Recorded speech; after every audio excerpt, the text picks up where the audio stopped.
কাজ করছে যে সরকারটা খুবই বেসিক কাজ, যেটা অন্তর্বর্তী সরকারের না। এটাকে আমরা তত্ত্বাবধায়ক সরকার বলছি না, আমিও মনে করি এটা তার চেয়ে বেশি কিছু। এটা একটা গণঅভ্যুত্থানের সময় তৈরি হওয়া সরকার।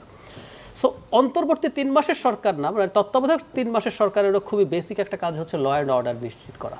মানে একটা রাষ্ট্র হয়ে উঠলো কি না এটা বোঝার সবচেয়ে গুরুত্বপূর্ণ ইন্ডিকেটরগুলোর একটা হচ্ছে এখানে ল অ্যান্ড অর্ডার কাজ করে।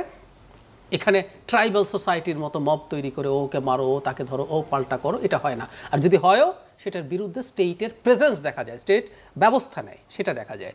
এটা হচ্ছে না। প্রধান উপদেষ্টা নিজে একজন রাজনৈতিক নেতা যখন 11 দলের সাথে বসলো, শাহাদাত হোসেন সেলিম, উনি আমার সাথে একটা টকশোতে বসে বলছেন, প্রধান উপদেষ্টা বলে ফেলছেন যে এরকম অবস্থা হলে নির্বাচন কিভাবে হতে পারে।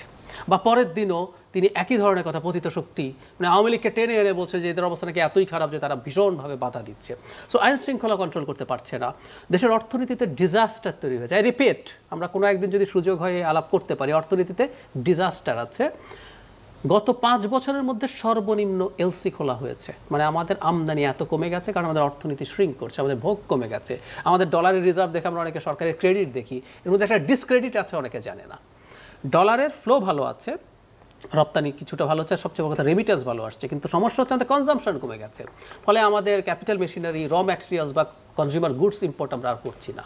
সো অর্থনীতি খুব খারাপ আছে। আমি ব্যবসায়ীদের সাথে কথা বলুন, দেখবেন তারা প্রত্যেকে সংকটে আছে। আমি মাঝারি থেকে ছোট দোকানদারদের সাথে কথা বলি, অর্থনীতি যখন শ্রিঙ্ক করে এদের সবার বিক্রি কমে যায়, এদের সবার সার্ভিসের মূল্য কমে যায়। তো আমি দেখেছি এটা একটা সিরিয়াস সিচুয়েশন।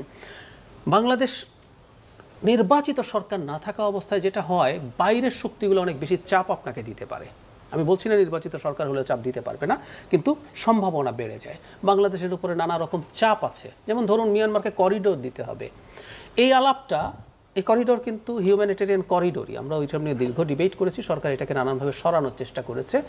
তো এরকম একটা পরিস্থিতি। শুধু সেটা না, রাখাইন প্রভিন্সে রোহিঙ্গাদেরকে ট্রেনিং দিয়ে যুদ্ধ করতে পাঠানো হবে। ইন্টারন্যাশনাল ক্রাইসিস গ্রুপ এটা নিয়ে খুব সিরিয়াস একটা রিপোর্ট তৈরি করেছে এবং বিবিসি বাংলা সরেজমিন রিপোর্ট করে দেখেছে রোহিঙ্গাদের ট্রেনিং হচ্ছে ওখানে, এবং তারা অনেকে জিহাদ শব্দটা ব্যবহার করেছে, তাদের এখন জিহাদে যেতে হবে এবং বাংলাদেশ সরকারের সায় আছে।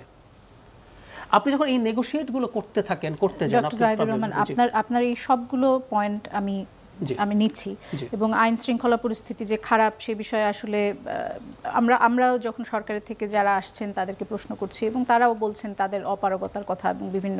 কিন্তু আপনাদের কি মনে হয় যে একটু বেশি ক্রিটিক্যাল হয়ে যাচ্ছেন? কারণ অর্থনীতির কথা যখন বলছেন তখন তো এটাও মাথায় রাখতে হবে যে আওয়ামী লীগ সরকার কি অবস্থায় অর্থনীতিকে রেখে গিয়েছিল।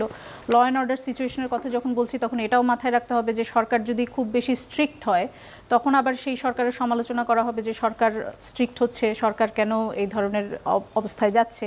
এবং তারপরে পুলিশ এবং সেনাবাহিনী সেখান থেকে সরকার কতখানি সহযোগিতা পাচ্ছে সেই বিষয়টাও মাথায় রাখতে হবে। এখন প্রশ্ন হচ্ছে যে একটা নির্বাচন হলেই যে এই সব সমস্যার সমাধান হয়ে যাবে, সেটি আসলে আপনারা কিভাবে নিশ্চিত হচ্ছেন? আচ্ছা, আমি প্রথম অর্থনীতি নিয়ে জবাব দিচ্ছি, প্রত্যেকটা জবাব দিচ্ছি। মানে যে কোনো একটা নির্বাচিত সরকার, যেই সরকারই আসুক না কেন, সবচেয়ে খারাপটা সরকারের সময় Bangladesh will be flooded by investment. কেন? 3 বছর আমার হিসাবে ইনভেস্টমেন্ট কম ছিল। শেখ হাসিনার বিরুদ্ধে যখন আমেরিকা র্যাবের বিরুদ্ধে স্যাংশন দিল, তারপরে ভিসা পলিসি দিল, 22 সালে 23 সাল, 24 সালে একটা ফল্ট ইলেকশন হলো, ব্যবসায়ীরা ইনভেস্টমেন্ট ওভাবে করেন। আমি ডোমেস্টিক ব্যবসায়ীদের কথা বলছি, ইন্টারন্যাশনাল ইনভেস্টমেন্ট সরিয়ে রাখেন।